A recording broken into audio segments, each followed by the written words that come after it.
tenang di dalam Tuhan. Mari saat teduh sejenak.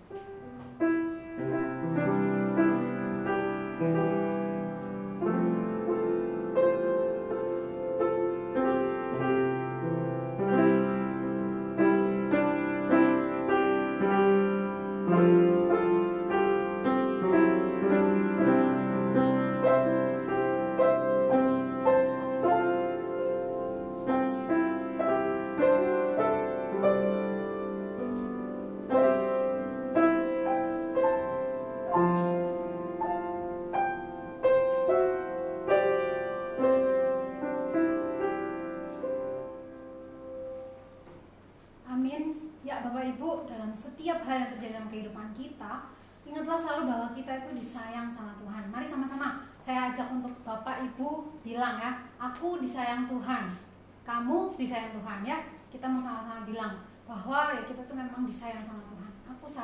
Aku disayang sama Tuhan, kamu disayang sama Tuhan. Ya Bapak Ibu, mari sebelum kita masuk lebih lanjut dalam ibadah malam hari ini, kita mau bersama-sama bersorak-sorai bagi Raja kita. Dia yang hidup dan dia saat ini sudah bangkit dan dia sudah mempersiapkan tempat untuk kita nanti bertemu dengan dia. Mari sama-sama kita pujikan lagu, nyanyikanlah nyanyian baru bagi Allah dengan penuh semangat ya Bapak Ibu ya.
Bersyukur Tuhan untuk kasih karunia dan anugerah Tuhan yang selalu cukup untuk setiap kami. Kiranya Tuhan sendiri akan terus tolong mampukan kami untuk menjalani hari-hari kami ke depan, supaya kami boleh terus memandang kepada Tuhan dan terus bersuka cita bahwa Tuhan nyata dalam kehidupan kami. Terima kasih banyak Tuhan. Kalau sebentar kami akan mulai ibadah kami, kiranya Tuhan sendiri akan memberkati dari awal hingga akhirnya. Dalam nama Tuhan Yesus kami sudah berdoa. Amin. Ya Bapak Ibu, sebelum kita mendengarkan kebenaran firman Tuhan, mari sejenak kita mau siapkan hati pikiran kita. Kita mau pujikan bersama lagu Ya Tuhan Tiap Jam. Dengan versi yang pertama kita nyanyikan lagu Batak, dan versi yang kedua kita akan nyanyikan dengan versi yang Indonesia. Mari kita sama-sama pujikan lagu ini. Yeah.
Tuhan Yesus yang sangat baik, kami sungguh bersyukur Tuhan kalau hari ini boleh ada dan hari ini kami masih boleh bisa hidup.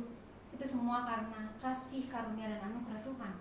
Kalau sebentar kami akan mendengarkan kebenaran firman-Mu ya Tuhan, biarlah firman ini boleh sungguh-sungguh makin hari makin menguatkan kami, makin hari makin membuat kami makin serupa dengan Engkau, dan makin hari makin membuat kami hidup untuk memuliakan Tuhan. Kami nyerahkan hamba-Mu ya Tuhan yang hanya akan Kau pakai dalam segala kelemahan keterbatasannya, biarlah semuanya hanya untuk memuliakan nama Tuhan. Terima kasih banyak Tuhan, kami sudah berdoa. Amin. Ya Bapak Ibu, saudara yang terkasih di dalam Tuhan, horas gitu ya. Ya Bapak Ibu, untuk ngasih semangat saya, boleh kanan kirinya atau samping kanan suami istri anak-anak boleh ya, sambil bilang horas horas gitu ya, biar semangat. Ya Bapak Ibu, hari ini tema kita lapar dan haus akan kebenaran. Jadi kita sudah sampai di Matius 5 ayat yang ke-6. Bapak Ibu boleh membuka Alkitabnya masing-masing di rumah. Kita sudah sampai di pembacaan Matius 5 ayat yang ke-6. Oke Bapak Ibu, kita akan baca bersama-sama, Bapak Ibu di rumah, dan saya akan bacakannya di sini. Berbahagialah orang yang lapar dan haus akan kebenaran, karena mereka akan dipuaskan. Saya ulangi sekali lagi ya Bapak Ibu ya.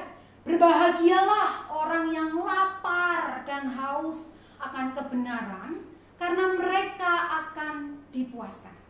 Ya Bapak Ibu, dalam surveinya yang menyorot lemahnya pemuritan yang dilakukan gereja-gereja di Amerika, George Barna melaporkan beberapa fakta yang mengejutkan Bapak Ibu ya.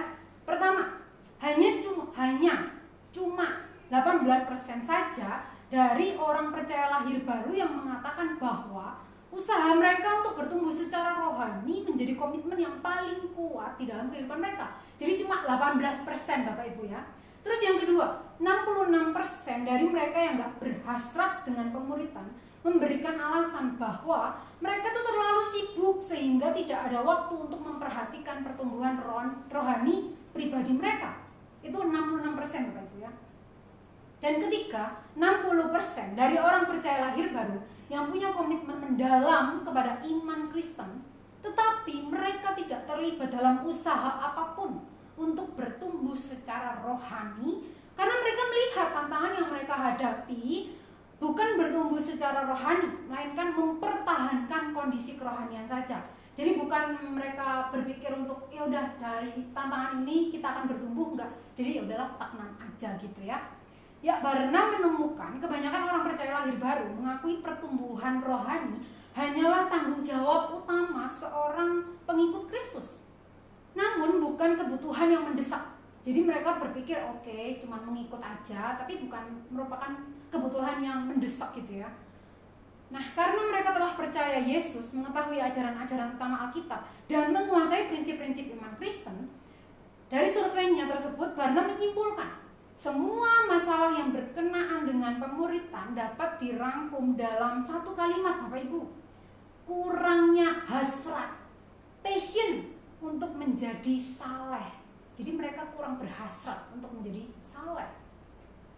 Nah, menurut Barna, rintangan utama dalam pemuritan yang efektif bukan orangnya yang gak punya kapasitas untuk menjadi dewasa secara rohani, melainkan kurangnya kerinduan, perspektif, prioritas, dan ketekunan untuk mengembangkan pertumbuhan kerohaniannya. Jadi ya karena orangnya. Jadi dari survei Barna ini kita dapat melihat kurangnya hasrat, gairah, kerinduan yang berapi-api, menggebu-gebu gitu ya, akan Allah menjadi penyebab terjadinya kemandekan rohani dan kelesuan rohani di tengah kehidupan orang percaya saat ini. Oh Bapak Ibu yang terkasih, bukan berarti kita bisa tenang dan berpikir ya sambil puji Tuhan, haleluya. Itu kan cuma di Amerika kan Lia ya. Kalau di Indonesia kan enggak, puji Tuhan, puji Tuhan. Apalagi gereja kita, wah nggak mungkin sekali lah kita mengalami kemandekan rohani seperti yang digambarkan sama Barna. Wah nggak mungkin sekali lah Lia. Bapak Ibu yang terkasih, saya dan engkau itu nggak kebal akan hal-hal yang tadi sudah diungkapkan oleh Barna dalam surveinya. Izinkan saya bertanya Bapak Ibu ya, kapan terakhir kali Bapak Ibu memiliki kerinduan yang berapi-api akan Allah? Kapankah itu Bapak Ibu? Pertanyaan selanjutnya, apa yang selama ini menjadi isi doa kita? Berkat melimpahkah? Ataukah mengenal dan belajar tentang apa yang Dia kehendaki dalam hidup kita menjadi kerinduan dalam setiap doa kita? Dan puji Tuhan kalau ada di antara bapak ibu yang akhirnya bisa menyadari gitu ya. Iya ya, benar ya. Pergumulan yang aku hadapi seringkali membutakanku. Dan aku malah gak bertumbuh di dalam pengenalanku akan Tuhan. Oke Bapak Ibu, puji Tuhan ya kalau ada yang dimenangkan seperti itu. Hari ini saya akan memberikan rahasianya. Bagaimana mengatasi kemandekan rohani yang seringkali menjangkiti kehidupan kita sebagai orang percaya yang sudah ditebus dengan darah yang mahal itu. Dari serangkaian perikop ucapan bahagia ini kita mendapatkan kunci Bapak Ibu ya untuk mengatasi penyakit ini. Kuncinya ada di ayat ke-6 yang tadi sudah kita simak bersama Bapak Ibu. Yaitu membangkitkan kerinduan yang berapi-api akan Allah dengan cara menjadi lapar dan haus akan Allah dan kebenarannya. Wow ya Bapak Ibu ya, lapar dan haus akan kebenarannya. Perkataan Yesus ini tegas, jelas, dan cocok banget dengan kondisi kemandekan rohani kita hari-hari ini. Saya ulangi ya Bapak Ibu ya, kunci untuk mengatasi kondisi kemandekan rohani dan dapat bertumbuh secara rohani adalah dengan membangkitkan kerinduan yang besar akan Allah melalui sikap hati yang lapar dan haus akan kebenaran Allah. Karena hanya orang yang miskin secara rohani lah yang bisa memiliki sikap hati yang lapar dan haus akan Allah. Jadi sikap hatinya harus miskin dulu, baru kita bisa merasakan rasa lapar dan haus itu. Nah Bapak Ibu, secara literal, lapar dan haus di sini memiliki arti suatu kebutuhan kritis yang amat sangat mendalam akan makanan. Jika tidak dipenuhi maka dapat mengalami kematian. Nah, ada 4 hal menarik Bapak Ibu yang sama-sama kita akan pelajari. Ada 4 hal menarik yang bisa kita pelajari dari kata lapar dan haus ini. Yang pertama Bapak Ibu, dalam perikop ini kata lapar dan haus memiliki makna figuratif yang berarti suatu kegairahan yang tidak dapat dibendung, suatu kerinduan, keinginan yang besar gitu ya, kuat dan bersungguh-sungguh. Nah, itulah arti dari lapar dan haus. Kedua Bapak Ibu ya, kata benda, kebenaran yang mengikuti kata lapar dan haus berkasus akusatif. Kasus yang umum untuk kata benda ini biasanya adalah genetif ya Bapak Ibu ya, yang berarti lapar dan haus akan sebagian saja, jadi cuma separuh, sebagian aja dari makanan atau minuman yang disebutkan. Jadi kalau dikatakan orang yang lapar akan roti, maka yang dimaksudkan adalah bahwa ia hanya menginginkan roti itu secukupnya dan bukan seluruh roti itu. Namun karena kata benda kebenaran ini yang mengikuti berkasus akusatif, maka Tuhan Yesus ingin mengatakan, berbahagialah orang yang lapar dan haus akan seluruh kebenaran. Ya, jadi karena kebenaran kata benda ini berkasus akusatif, jadi bermakna seluruh kebenaran. Jadi nggak cuma sepotong-sepotong kebenaran, tapi seluruh bagian dari kebenaran. Ketiga, tensa yang digunakan adalah present participle Bapak Ibu, yang berarti terus-menerus lapar dan haus. Nah, yang keempat Bapak Ibu ya, adanya kata sandang tertentu menunjukkan dengan jelas bahwa kebenaran itu adalah kebenaran yang jelas dan spesifik, yaitu adalah kebenaran Allah, yang berarti segala sesuatu yang diperkenan dan disenangi oleh Allah. Itulah kebenaran yang dimaksudkan Allah. Jadi kita harus haus, lapar akan hal yang diperkenan dan disenangi oleh Allah. Ya Bapak Ibu, jadi keempat hal ini ingin mengatakan satu hal yang sangat penting. Jadi kalau dari tadi saya sudah ngomong 4 hal, sebenarnya kalau kita singkat, sebenarnya hanya satu hal yang Tuhan ingin sampaikan. Dan ini sangat penting Bapak Ibu ya, yaitu di dunia ini orang percaya, saya dan engkau gak akan pernah dapat dipuaskan karena saya dan engkau itu gak mungkin dapat memiliki seluruh kebenaran itu. Gitu ya, maksudnya sebab itu saya saya dan engkau akan terus-menerus lapar dan haus akan kebenaran Allah itu. Jadi ketika kita bilang, sudahlah, cukuplah, enggak Bapak Ibu ya. Di kasus ini Tuhan menghendaki untuk kita terus-menerus lapar dan haus akan kebenaran itu. Dengarkan ini Bapak Ibu yang terkasih. Kerinduan yang besar akan kehadiran Allah itu adalah kerinduan yang gak akan pernah terpuaskan selamanya. Sampai saya dan engkau eksis di dunia ini pun kita gak akan bisa terpuaskan dengan kebenaran itu. Karena itu kita akan terus merasa lapar, kita akan terus merasa haus akan kebenaran itu. Nah, kerinduan yang akan terus-menerus mengalir dengan deras tanpa terbendung, inilah yang Tuhan inginkan dalam kehidupan kita. Dan sikap hati seperti inilah yang saya dan engkau perlukan Bapak Ibu untuk kita bisa bertumbuh secara rohani, semakin mengenal Tuhan, memuliakan Tuhan, dan hidup hanya berfokus untuk memuliakan Dia. Bapak Ibu, A.W. Tozer, seorang pengkhotbah yang memiliki gairah besar akan Allah, pernah merasa heran Bapak Ibu dengan perbedaan pertumbuhan rohani yang terjadi di dalam diri orang percaya. Ia mengamati bahwa sebenarnya semua orang percaya itu telah minum dari sumber air yang sama, telah dibasuh di dalam darah yang sama, yaitu darah Yesus Kristus, ya kan ya Bapak Ibu ya? Dan telah diperbaharui oleh roh yang sama, yaitu Roh Kudus. Engkau dan saya sudah menerima sama-sama Roh Kudus Bapak Ibu. Menurutnya orang percaya berbeda satu sama lain hanya di dalam hal karunia rohani dan talenta yang Allah berikan. Itu berbeda.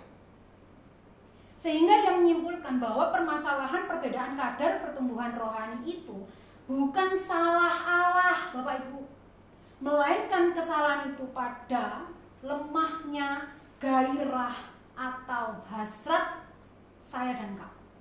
Jadi ketika kita mengalami kemandikan rohani, itu bukan salah Allah. Jangan salahkan Allah, salahkan diri kita sendiri. Menurut Tozer Bapak Ibu ya, keadaan rohani seseorang itu berkorelasi erat dengan intensitas kegairahannya akan Allah. Ia mengambil contoh Bapak Ibu dari kehidupan tokoh Alkitab yang memiliki kerinduan yang besar akan Allah. Misalnya seperti Musa dan Daud. Musa yang telah mendapat kasih karunia dengan berani meminta karunia yang lebih dari Allah. Kita boleh buka Alkitabnya dari Keluaran 33 ayat yang ke-13. Saya akan bacakannya untuk kita semua. Beritahukanlah kiranya jalanmu kepadaku ya Allah, sehingga aku mengenal Engkau, supaya aku tetap mendapat kasih karunia di hadapan-Mu. Wow Bapak Ibu ya. Daud di Mazmur 63:2 Bapak Ibu. Boleh Bapak Ibu ya buka ya. Daud yang kegairahnya berkobar-kobar bagi Allah. Dia berkata seperti ini. Ya Allah, aku mencari Engkau. Jiwaku haus kepadamu. Tubuhku rindu kepadamu. Seperti tanah kering yang tandus tiada berair. Wow Bapak Ibu ya. Musa dan Daud, tokoh Alkitab yang sangat-sangat memiliki kegairahan yang begitu amat luar biasa buat Tuhan.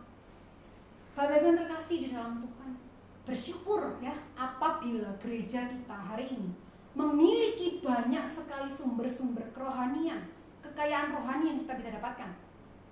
Dan itu sangat berlimpah Bapak Ibu ya. Renungan spring, gerakan doa bersama, sapaan pastoral, PA setiap hari Kamis, PAKD, komsel pemuda remaja, kelas persiapan GSM, kelas persiapan komsel, webinar tiap bulannya, persekutuan KW, persekutuan lansia, dan khotbah-khotbah di hari Minggu, di ibadah Firdo, maupun pengajaran dari hamba-hamba Tuhan. Banyak ya Bapak Ibu ya. Coba Bapak Ibu ingat-ingat lagi, banyak kan sumber-sumber kerohanian yang kita dapatkan di gereja ini. Jelas sekali bahwa setiap hari kita sudah dilimpahi dengan semua kekayaan itu Bapak Ibu. Namun apakah semua kekayaan rohani itu membawa kita semakin bertumbuh secara rohani? Apakah kita makin bertumbuh di dalam pengenalan kita akan Allah yang berkobar-kobar? Apakah yang menjadi prioritas terutama kita selama ini Bapak Ibu? Apa yang menjadi prioritas utama kita selama ini? Selama kita hidup itu apa sih? Prioritas utama kita itu apa? Keuangan makin seret ya, sakit penyakit gak sembuh, lamaran kerja ditolak lagi, iri hati, membandingkan diri dengan orang lain, luka batin, sulitnya mengampuni, ataukah kekayaan, kehormatan, kedudukan, keegoisan diri Bapak Ibu? Apakah itu semua yang menjadi fokus kita selama ini dalam kehidupan kita? Mari Bapak Ibu kita ingat kembali, untuk tujuan apa Allah menciptakan kita di dalam dunia ini? Untuk hidup memuliakan Dia dan menikmati Dia selama-lamanya di dalam relasi yang intim dan ketaatan. Pertanyaannya Bapak Ibu, sama-sama kita boleh renungkan. Apakah selama ini kita memiliki kerinduan yang berkobar-kobar akan Allah?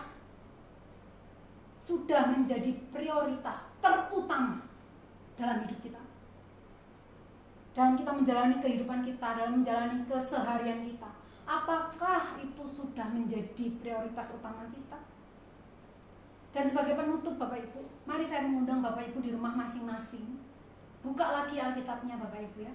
Saya mengundang Bapak Ibu membaca dari Mazmur 16 ayat 2 bersama-sama dengan saya. Mazmur 16 ayat yang kedua. Bersama-sama dengan saya kita sama-sama katakan firman Tuhan ini ya. Aku berkata kepada Tuhan, Engkaulah Tuhanku, tidak ada yang baik bagiku selain Engkau. Dan mari buka Alkitab kita lagi dari Mazmur 73 ayat yang ke-25 sampai 26. Mazmur 73 ayat yang ke-25 sampai ayat yang ke-26.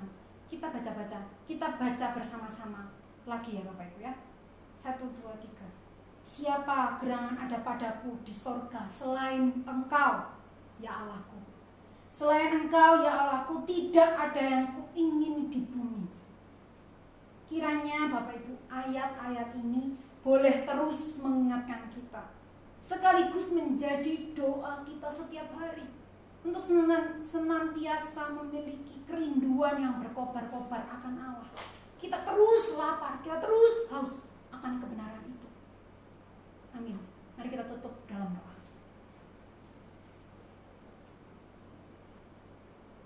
Tuhan yang baik, kami sungguh bersyukur Tuhan untuk firman yang boleh kami dengar malam hari ini. Saat ini Tuhan kami mau berkata kepadamu, Engkaulah Tuhanku, tidak ada yang baik bagiku selain Engkau. Siapa gerangan ada padaku di sorga selain Engkau, ya Allahku? Selain Engkau, ya Allahku, tidak ada yang kuingini di bumi. Tuhan, inilah doa permohonan kami. Kiranya Tuhan sendiri akan tolong setiap kami, supaya kami boleh terus memiliki kerinduan yang berkobar-kobar, kerinduan yang berapi-api, untuk makin mengenal Tuhan, merasakan Tuhan, dan hidup untuk kemuliaan Tuhan. Terima kasih banyak Tuhan untuk firman hari ini. Dalam nama-Mu kami sudah berdoa. Amin. Bapak Ibu bersyukur untuk kebenaran firman Tuhan yang tadi sudah kita dengarkan ya. Mari kita sama-sama menjadi seorang murid Kristus yang terus memiliki semangat untuk semakin mengenal Tuhan dalam kehidupan kita, menjalani hidup ke depan. Mari kita sama-sama mau mengenal Dia. Mari kita Bapak Ibu sebentar kita akan berdoa bersama-sama untuk beberapa pokok doa. Yang pertama kita mau berdoa dengan membuka suara kita. Kita mau berdoa untuk guru sekolah minggu dan anak-anak sekolah minggu. Kita mau bawa doa untuk mereka ya Bapak Ibu ya. Guru sekolah minggu dalam setiap pergumulan mereka tetap harus melayani anak sekolah minggu. Kiranya Tuhan sendiri akan terus tolong mereka untuk mereka boleh mempersiapkan setiap cerita yang akan diceritakan oleh anak-anak sekolah minggu. Begitupun juga kita mau berdoa untuk anak-anak sekolah minggu yang dalam segala keterbatasan harus tetap ikut dengan menggunakan media online, dalam mereka boleh terus memiliki hati yang tunduk akan Tuhan dan mau taat sama Tuhan. Mari kita berdoa, kita buka suara. Tuhan Yesus, kami menyerahkan untuk para guru sekolah minggu dan anak-anak sekolah minggu. Dalam tangan-Mu Tuhan, kami menyerahkan mereka dalam setiap pergumulan mereka, terkhusus untuk guru-guru kami, dalam setiap hal yang mungkin menjadi pergumulan mereka, dan mereka tetap harus menceritakan kebenaran firman. Kiranya Tuhan akan topang mereka, Tuhan sendiri akan tolong mereka supaya apapun yang mereka ceritakan itu ketika mereka bercerita itu karena Tuhan yang menolong, bukan karena kekuatan mereka. Tuhan tolong kami juga mau berdoa untuk anak-anak sekolah minggu dalam setiap keterbatasan mereka harus mengikuti ibadah secara online, supaya mereka boleh terus memiliki hati yang rindu, disegarkan sama Tuhan melalui setiap ujian, melalui setiap firman yang disampaikan oleh guru-guru sekolah minggu. Kiranya Kau sendiri akan memberkati anak-anak sekolah minggu GKI Bungur maupun Pos Jemaat Alam Sutra, supaya mereka boleh semakin hari semakin bertumbuh, semakin rindu untuk mengenal Tuhan dan kebenarannya. Kami nyerahkan mereka ya Tuhan dalam setiap hal yang mereka kerjakan dalam kehidupan ini. Terima kasih banyak Tuhan, kami sudah berdoa. Bapak Ibu, pokok doa yang kedua kita mau berdoa untuk sarana penunjang ya. Kita mau berdoa untuk setiap hal yang terjadi, untuk setiap tim yang ada. Kita mau berdoa untuk setiap pekerjaan yang mereka lakukan gitu ya, untuk keuangan gereja. Mereka juga mengurus akan hal itu supaya diberi hikmat ketika mereka juga bekerja sama di dalam tim. Kita mau dukung doa untuk sarana penunjang gereja kita. Mari kita satu di dalam doa dengan membuka suara kita. Tuhan, menyerahkan untuk sarana penunjang di dalam gereja kita.